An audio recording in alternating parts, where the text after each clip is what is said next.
बच्चों, good morning. आज हम लोग मैथ्स चैप्टर 3 क्लास 8 की चैप्टर 3 की कुछ प्रॉपर्टीज आप लोगों को समझाएंगे।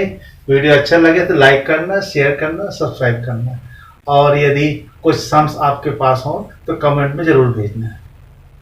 अब यहाँ पे हमको स्टडी करनी है इस डायग्राम के लिए। तो जैसे यहाँ पे 1 और 3, एंगल 1 और एंगल 3 इक्वल होते हैं।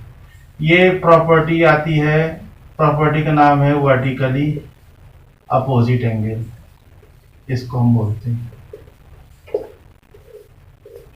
1 इक्वल टू 3 बोल सकते हैं, इसी तरह 2 इक्वल टू 4 बोल सकते हैं, मीन्स अपोजिट में रहते हैं, बिल्कुल आमने सामने। इसी तरह 5 इक्वल टू 7 बोल सकते हैं, और 6 इक्वल टू 8 भी बोल सकते हैं। ये वर्टिकली अपोजिट एंगल में आता है। उसके बाद सेकंड प्रॉपर्टी है करस्पॉन्डिंग एंगल। इसमें एंगल 2 और एंगल 6 इक्वल होते हैं। इसी तरह एंगल 1 और एंगल 5 इक्वल होता है। ये तो ऊपर ऊपर के हमने ले लिए। अब नीचे तरफ देखिए हम, तो 3 7 के इक्वल होता है और 4 8 के इक्वल होता है। एक कॉरस्पॉन्डिंग एंगल होती है।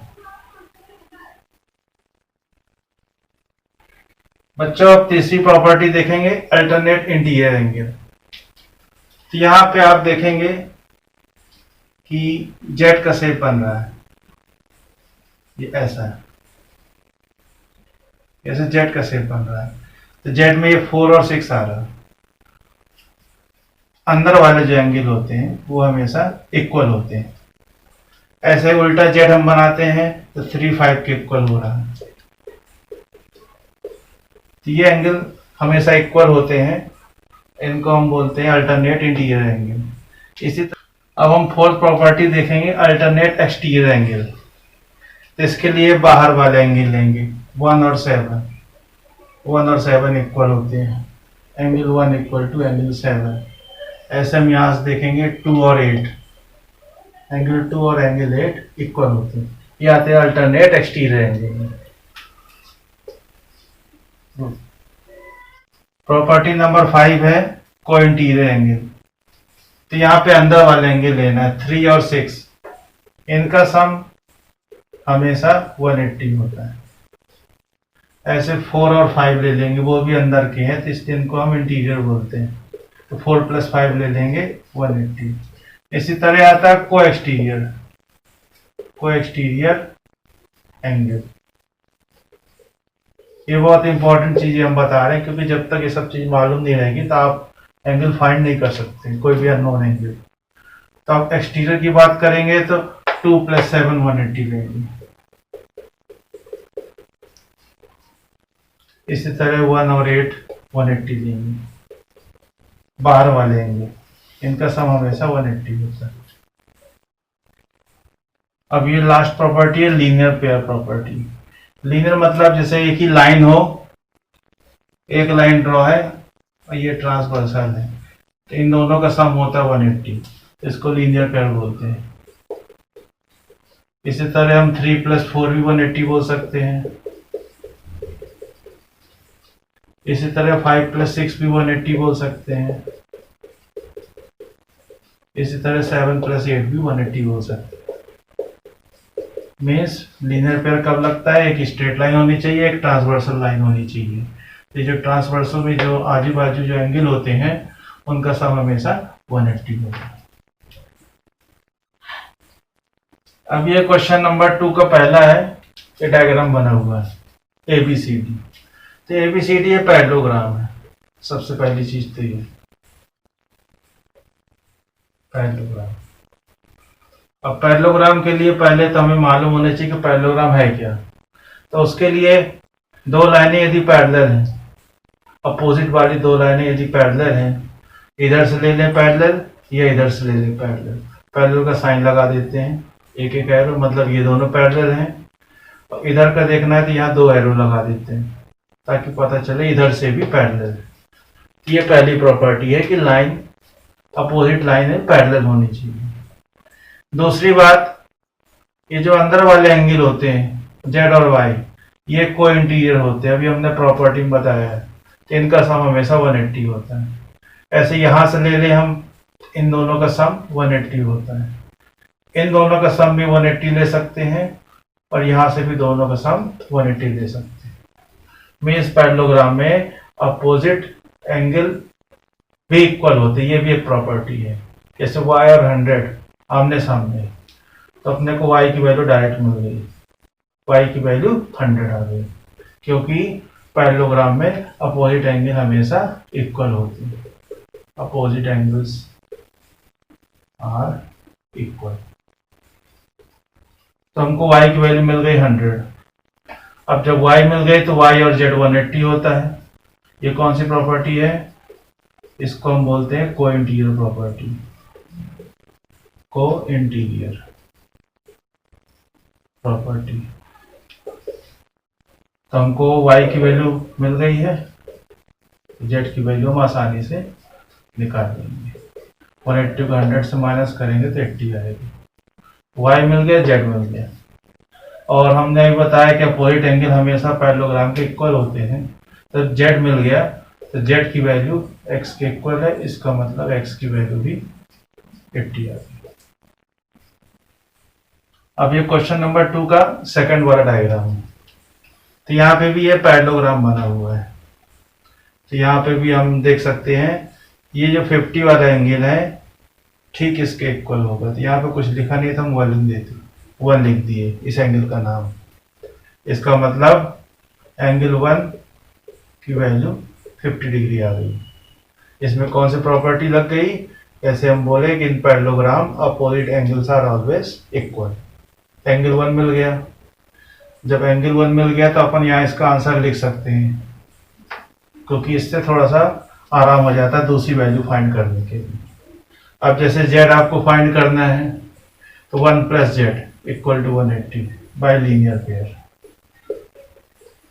क्योंकि ये ट्रांसवर्सल हो गई, ये स्ट्रेट लाइन हो गई, तो ये दोनों का सम 180 होता है हमेशा।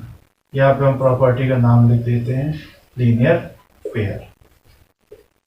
एंगल 1 फाइंड हो गया है, z फाइंड करना है, दोनों का सम 180 है। जब 180 को 50 से माइनस करेंगे तो आएगा 130।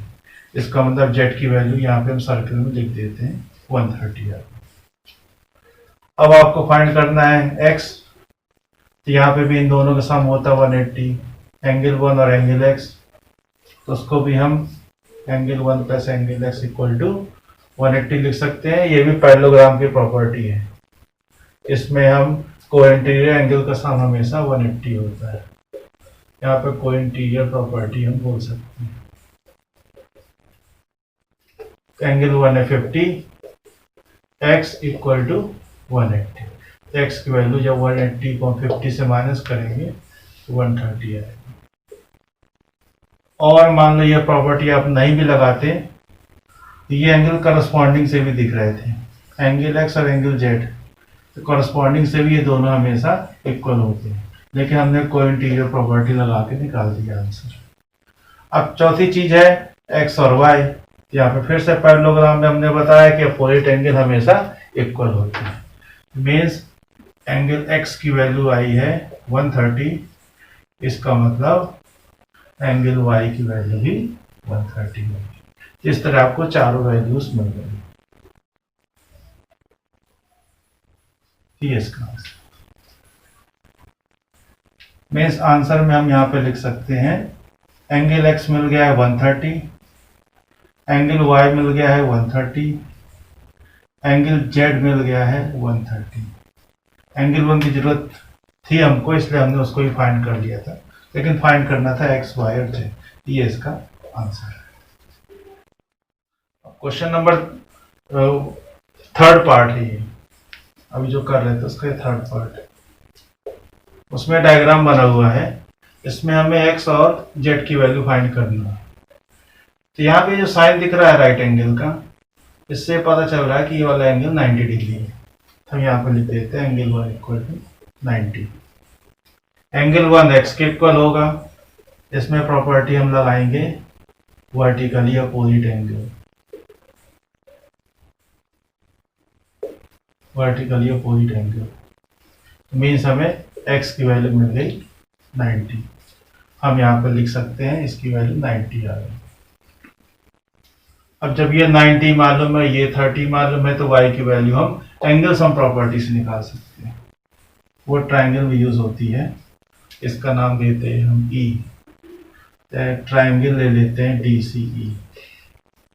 इसमें angle x plus angle y plus 30 equal to 180। इसको हम बोल सकते हैं, इस प्रॉपर्टी का नाम एंगल सम प्रॉपर्टी। तो x की वैल्यू मिल गई 90, y हमें फाइंड करना है, और तीसरा एंगल 30 है, टोटल इसका 180। तो 90 प्लस 30 होता है 120, सॉरी 120। 180 उधर माइनस कर देंगे तो y की वैल्यू हमें मिल जाएगी 60। हमें y मिल गया, x मिल गया। अब बारी आती है z की।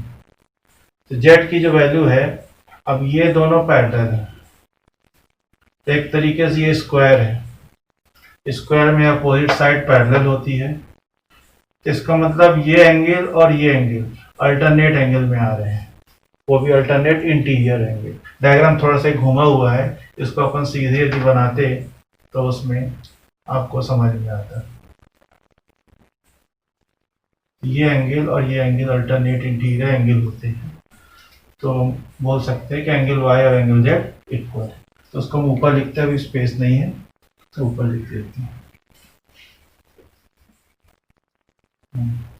तब यहाँ पे एंगल y और एंगल z इक्वल होते हैं हमेशा। इसमें प्रॉपर्टी का नाम है अल्टरनेट इंटीरियर एंगल। इसका मतलब y की वैल्यू मिली है 60, तो हम बोल सकते हैं कि एंगल z इक्वल टू 60 है। इस तरह में आंसर x, y और z तीनों फाइंड करने थे, तो हम लाइन से तीनों फिर से लिख देते एक बार। x आ गया 90, y आ गया 60 और z आ गया है 60। ये इसका आंसर है। तो बच्चों, आज हमने कुछ प्रॉपर्टीज के बारे में स्टडी कर ली है, और यदि आपके पास यदि और कुछ सम्स हो तो आप कमेंट में जरूर भेजना, और वीडियो अच्छा लगे तो लाइक करना, शेयर करना, सब्सक्राइब करना। बाय।